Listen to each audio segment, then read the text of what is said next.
How do you actually know when you're mentally well? If you're listening to this podcast, chances are you've been on a bit of a self-healing journey, but does it go on forever? Or do we ever get to look at our lives and go, we're doing well, we're quite healthy? We're going to be talking about the 10 qualities of mental health. Welcome to Late Bloomers, where we are getting our lives together and mentally well. Eventually. Right, so where did you get this from? Because we are not the role models for this. We are not the yardstick for what mentally well looks like. I've taken this from the amazing Nancy McWilliams. Nancy is a lecturer at Rutgers University, and she is also the author of the Psychoanalytic Diagnoses book. Of course, it's got something to do with psychoanalytics, your current hyperfixation. Psychoanalysis is the original psychotherapy. It's what so many therapies are based on. It's pretty much regarded as the gold standard. It is long-term psychoanalytic therapy. And yeah, these are 10 things that Nancy McWilliams has basically stated as what good mental health looks like. So we're going to go through these and then honestly judge how we feel like we are. Yeah, to see how messed up we are. Quick note to our listeners, if you listen to this and you aren't passing many or you're feeling like you're having a tough time, this isn't about shaming or making you feel bad. It might just be a kick in the bum that maybe you need a bit of help and to look into therapy. So it's not about shame. It's just about self-illumination, baby. Well, I don't reckon we're going to do very well, so hopefully it's not about shame. So we've got 10 quiz questions. Shall I start? You start us off. Okay, number 1, coming in hot, we've got secure attachment. So basically finding others as comfort and not as torment. Okay, so I think that I have been able to find secure attachment with you. Yep. Probably for the first time in my life. Yep. Before you, relationships were so inconsistent, so up and down, so much anxiety, avoidance, arguments. Like I had a really, really tough time in relationships, and that thing about seeing others as comfort. I would always come to you, tell the truth. There's so much trust and love and safety, but bloody hell, it took a long time to get there. Yeah, I'm really similar. I think, I guess you get to choose who you're securely attached with, because people as a whole, I'm not vibing with people. I like my few quality people. But yeah, I would agree. Maybe one exception. There's probably one other person that I would be securely attached with, and that'd be my brother. I've sort of always had that. Yeah. But broadly, no, I could not find secure attachment up until now. And it's not just. I guess it's not just about being securely attached with you. It's like not being anxious or second guessing or whatever with other people. Like I could be securely attached and not have a relationship with someone like that. That's quite important, I think. Sure. And it's also important to say that, very often people look at this like it's how you grew up and you either are avoidant, anxious, or you got lucky and you got secure, but you can work your way to secure. And actually this came from a YouTube video of Nancy McWilliams. She actually said that you can get to secure attachment through either long-term psychotherapy, ideally 2 years, or a devoted, happy, healthy relationship when it lasts for 5 years. So if you are in a long-term relationship with someone absolutely wonderful and you're really happy, then you have got yourself there. We've just gone past 5 years. Yeah, so look at that. So we've just done it. We've really just earned ourselves a space in secure attachment, and it really is the basis of everything, because it's that safe place to come home to in the middle of all the weird and wonderful things that happen in life. Okay, quiz question number 2. Are we mentally well? It's self-continuity, which basically means you have a feeling of being the same person throughout your past, present, future. You can look to the past version of you and very easily know that that's you. You can look into the future and imagine your life, and there's a kind of self that continues. Right, wow. So this is real. So I've got some questions really, because I've not been the same person throughout. If I look at addictions, if I look at mental health, if I look at where I have come from to where I am now, even being like quirky and weird around the house, like I was highly masking throughout my entire life. So I've changed loads throughout the 40 years that I've been here. But I feel like that's been changing towards like more healthy rather than. Yeah. But when you look back, let's say when you were 18, you've just had Sear, you've just become a dad. Do you see that as Rich? Is that part of your past, or does that feel like it happened to someone else? It feels like a different person. Does it? Yeah. Feels like a rabbit in headlights. Not even a person, a rabbit with a car coming towards them in the dark with bright headlights. So that's interesting. There might be a little bit to look at in terms of self continuity with you. I'm very similar to you, having changed so much, some quite radical changes throughout life. I can struggle to see the person that grew up in my home growing up as me, or the teenager or the person at uni, functioning alcoholic or not so functioning. It feels like a different person. I'm really trying, as a big part of my therapy is trying to understand and like integrate that, and to not reject and cut off that person. So you describe you as 18, rabbit in headlights, very scared. For me, it was like I'm very ashamed of the drinking and the drugs and what I was like in relationships. So it's been easier to, well, that was me then. I've almost cut that person off. But I think it's quite important to. Wow. Okay, so we're one tick, one cross so far, I reckon. Both of us. Okay, number 3, sense of agency. So you have some capacity to influence your own life. Ooh. So now I would say I can. Like, I can choose to eat whole food. I can choose to go to bed earlier. I can choose to do music again at 40. I feel quite in control, obviously not of everything, but like of certain things. And this is about feeling in control, right? Like being able to understand that it's your life, and it's not just happening to you. I think for a really long time I felt like a victim of circumstance.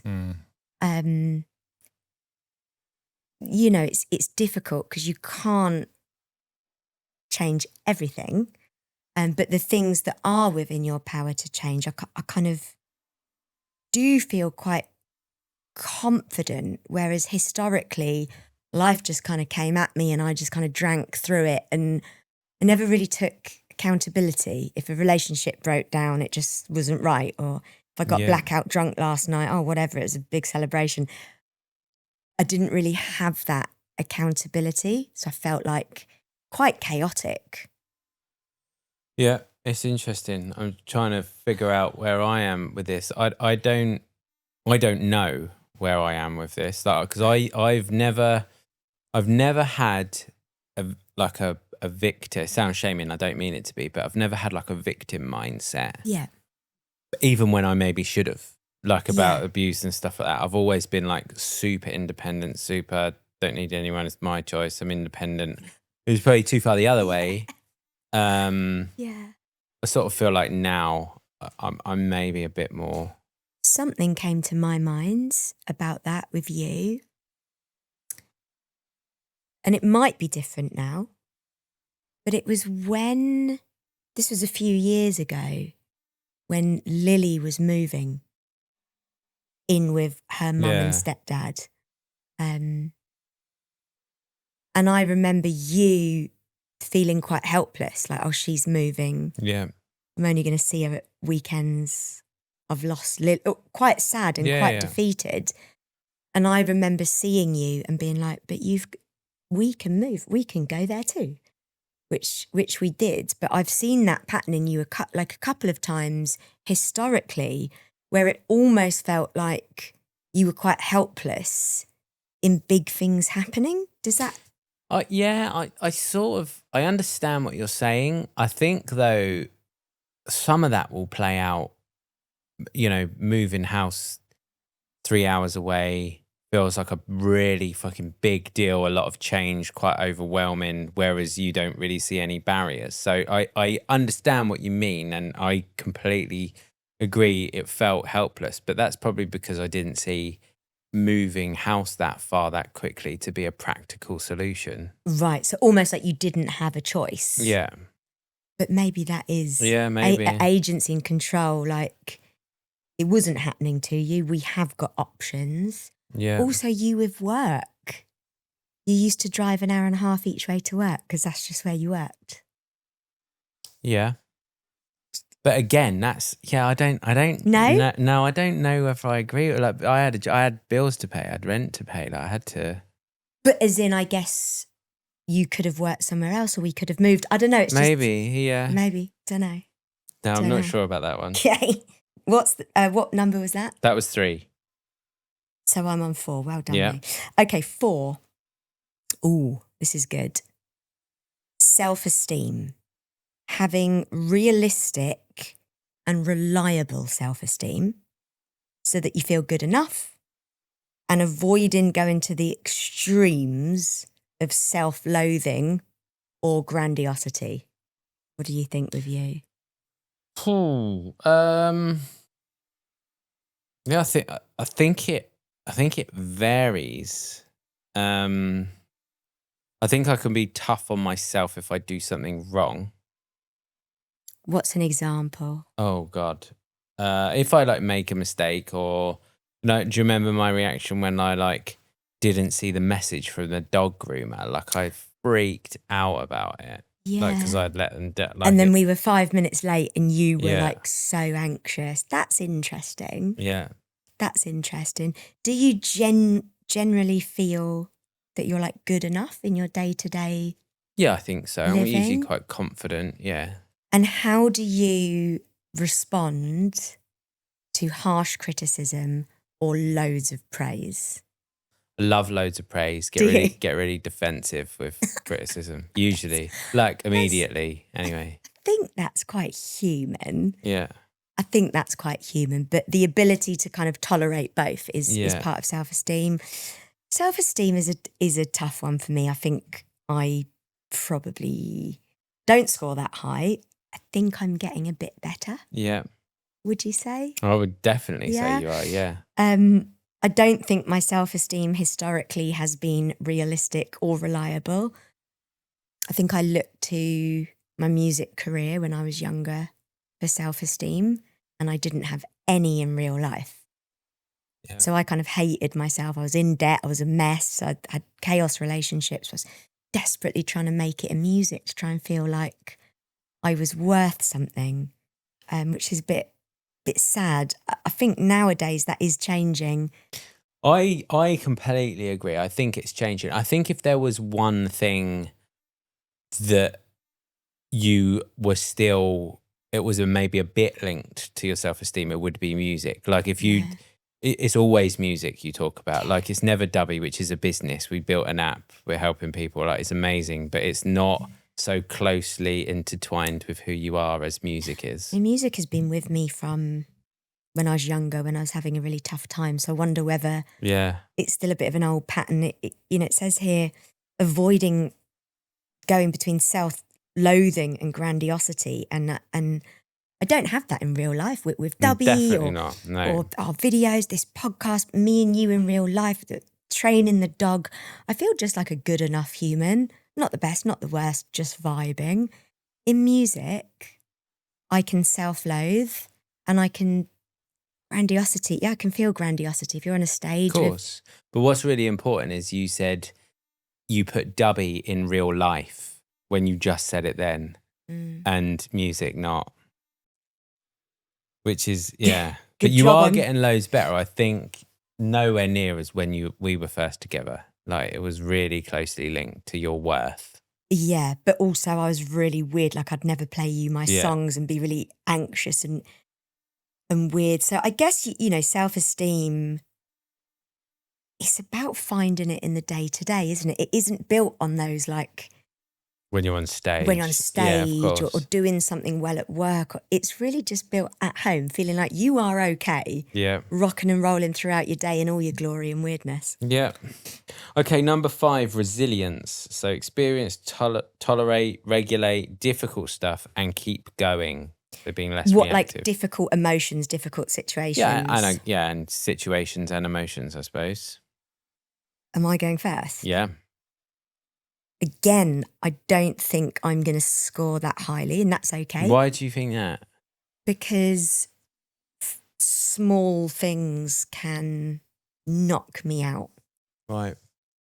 Like what? A tough situation with someone at work, giving someone bad feedback, feeling like someone's angry at me or screwing me over. Like Oh yeah. Okay. I can ruminate so much, and I see it with you, and you'll give your own experience of this, of course, but I see how quickly you can move through being frustrated and then go back to normal. Yeah.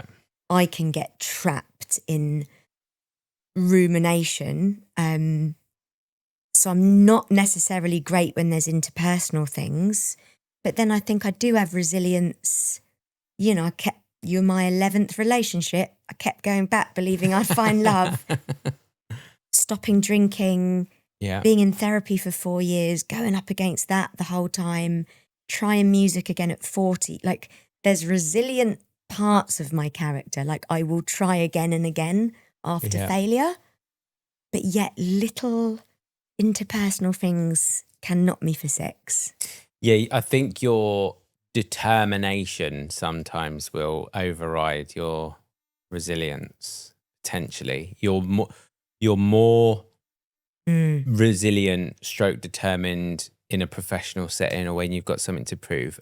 Emotional, maybe not so much. Like getting better, I think, always. Yeah.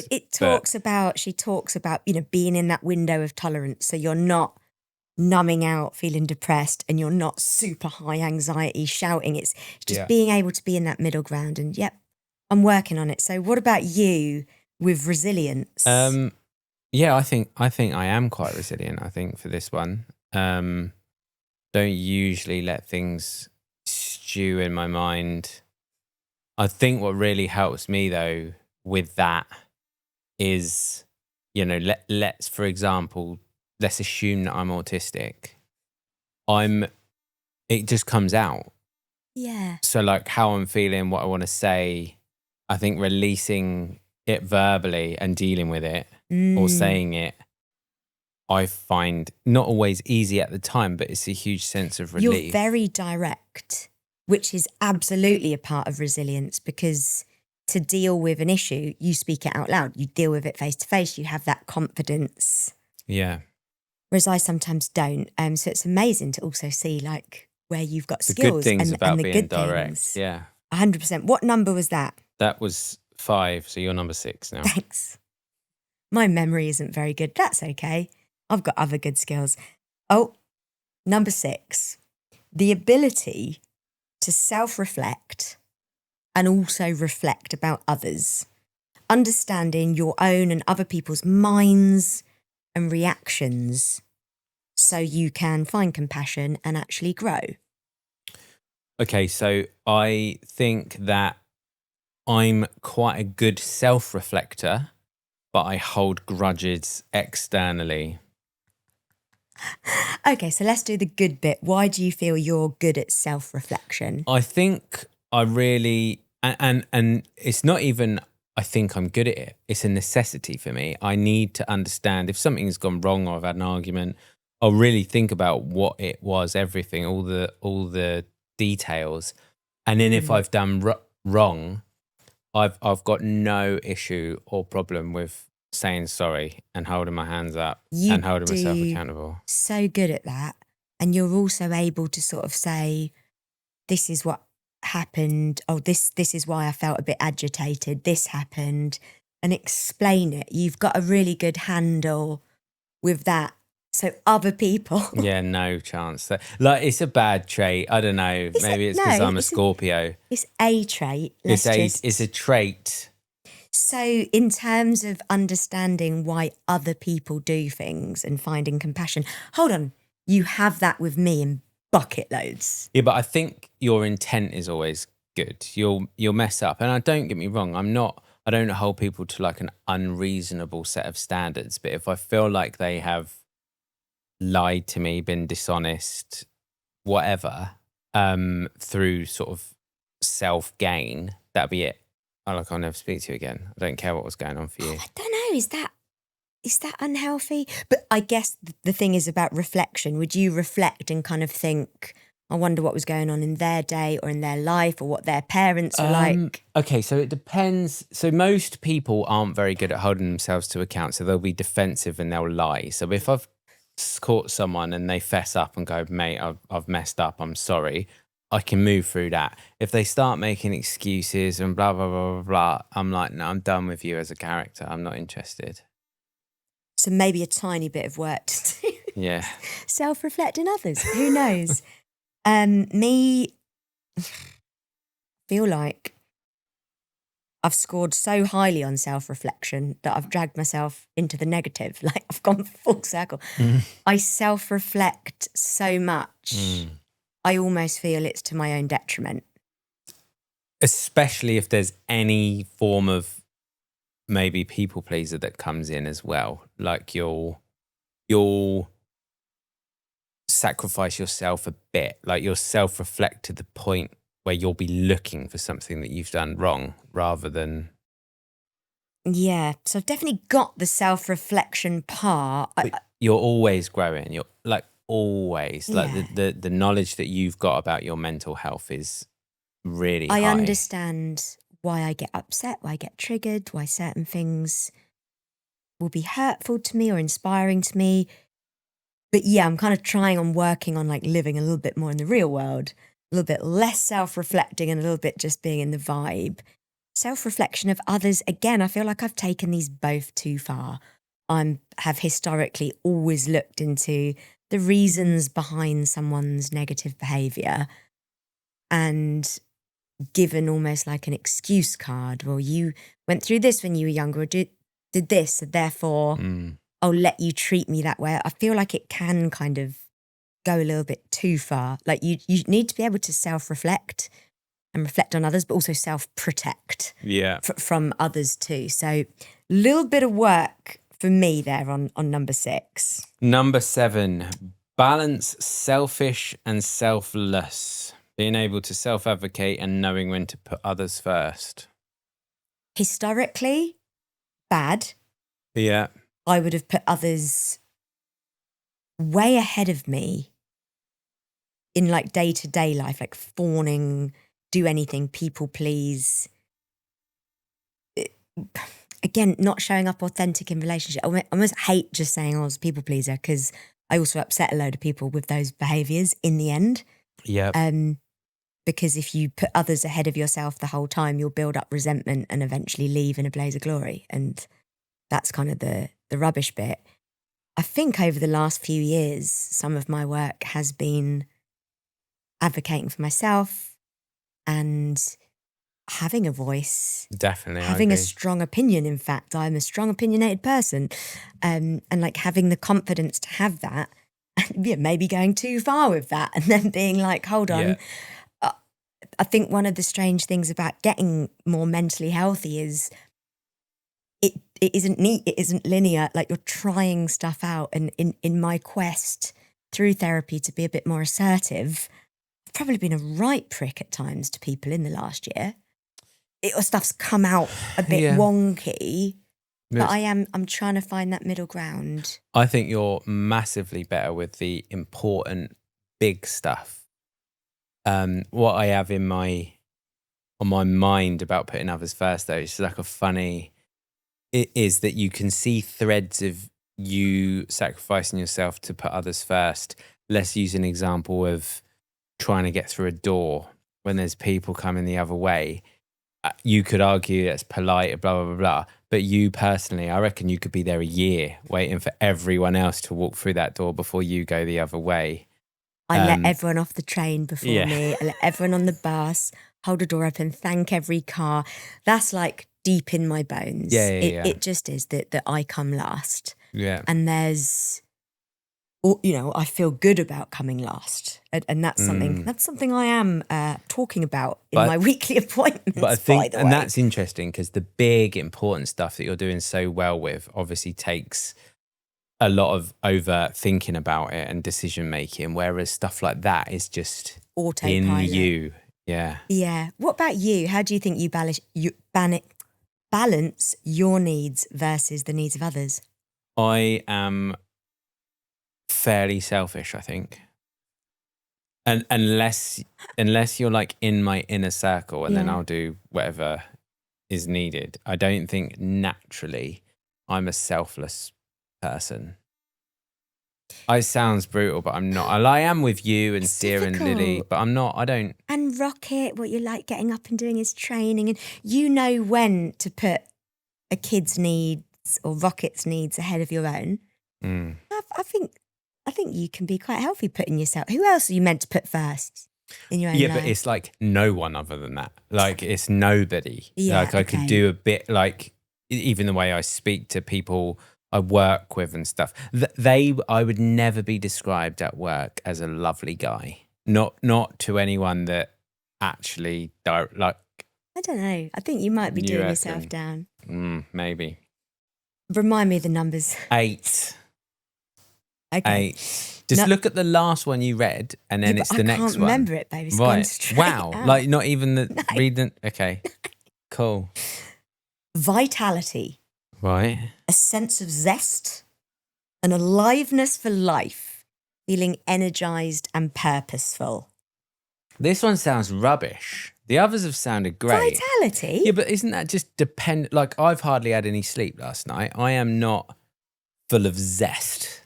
I feel like that changes all the time. Okay, but like overall, let's not think about when you've had 4 hours sleep last night. Overall, do you feel alive and purposeful and energized? Like, are you kind of like enjoying being alive? I can answer this, but I'm going to still land on that I'm fairly unhealthy with this. Oh. But hear me out. I am absolutely full of zest. I love my life. I love what we do. I love that we help people. I love that I'm doing a job that provides purpose. And I used to hate my job, hate life, was just going through the motions. Now, the only reason that I feel like I do now is like external factors, like job, you, a house, the life, the social media is going well. So like, I know that I've had an act on that, but like, I don't know how confident I'd be of having a zest for life if life started falling apart. Yeah, okay. But also remember, you've worked really hard. You've done a lot of therapy. You walked through the gambling addiction. Like, you have worked so hard to be able to build a life you feel zesty for. No, I agree with that. But I guess a true, it's the people that aren't living a life beyond their wildest dreams. Are they still full of zest and hungry for life? I don't know how I would be. I'm not there. I'm not that confident. What about you? What's your vibe? I think I'm zesty. Like, that is actually what you should change your bio to. I'm zesty. Not all the time. We all have low days. I've had low days, of course. But I don't know. I've just always like loved having purpose, getting in amongst it. I've had some silly ideas. I've done some silly things, but I just love trying ideas, creativity, getting out and about. I agree. Like, and actually, when you look at you, I'm not grumpy, but I am grumpier than you. For sure. So like I'm scoring higher on the vitality, thank God, because I've been scoring low on the others. Right then, listen to me. Number 9, I've remembered it. No, I'm number 9. I know, but I was just saying I'd remembered it. Oh, okay. Number 9, acceptance of things that can't be changed. I am working on that. I'm working on that. For me, obviously what comes up is my mum dying and the grief journey that I've been battling with for 18 years. It's tough, man. Acceptance is so, so tough. also the relationship with my dad. You know, I've spoken to you recently about this. I am fighting so hard to find acceptance that we have no and probably won't have a relationship. But it's so hard to stop fighting. It's so hard to put it down. It's so hard to stop trying, idealizing, begging. I don't think I'm amazing at acceptance. I think I still have some work to do. How about you? Me neither. I don't think that I am. Like, you know, I can link this to holding grudges and stuff like that. It's all very sort of absolute. And there's a difference in my mind between accepting it and burying it. And like, do you know what I mean? Do you think you're more of a barrier? Yeah, I think I think so. Like the big stuff in my life, I've learned to accept, like the abuse when I was younger and that sort of stuff, and some big family relationship dynamics and stuff like that. But yeah, so I don't, but other than that, maybe not. We both have a little bit of Yeah. bit of acceptance. Okay, and the final one, number 10, is a lovely one. The ability to love, work and play, to find happy relationships, to find some purpose in what you do and have a laugh doing it. And you know what, even though I think I've struggled on a few of these, and that's why she is in therapy, actually that one, love, work and play, which is kind of the core of life, I'm so happy. I love you so much. We have the most wonderful relationship. Doggy, kiddies, home life is mwah, where the good life is. I love work. I love doing body doubling up. I love doing music. I love doing this podcast. Loads of fun and purpose, even on tough days. And then having fun and being joyful. We're always dancing around like dickheads and having a laugh and just living life. So I kind of feel like on those. I agree. I think for me, love and work are big ticks, and play, I think we get too bogged down into work to actually have the time to relax. You have started playing golf again though in the last couple of months, playing COD again. You've started adding in a bit more play. Yeah, that's true. Which I think is amazing. So I think we'll end that on an amazing one. Guys, we hope you've enjoyed the 10 signs of whether we are mentally well. I don't know how well we did. I don't think we done that well, but look, life's a journey, isn't it? Life's a journey. We're still growing and getting it together eventually. If you enjoyed this episode, like, subscribe, follow, share, comment, do all of the jazz that you know what to do. And if you don't, just go to the next video. Find acceptance in things you can't change.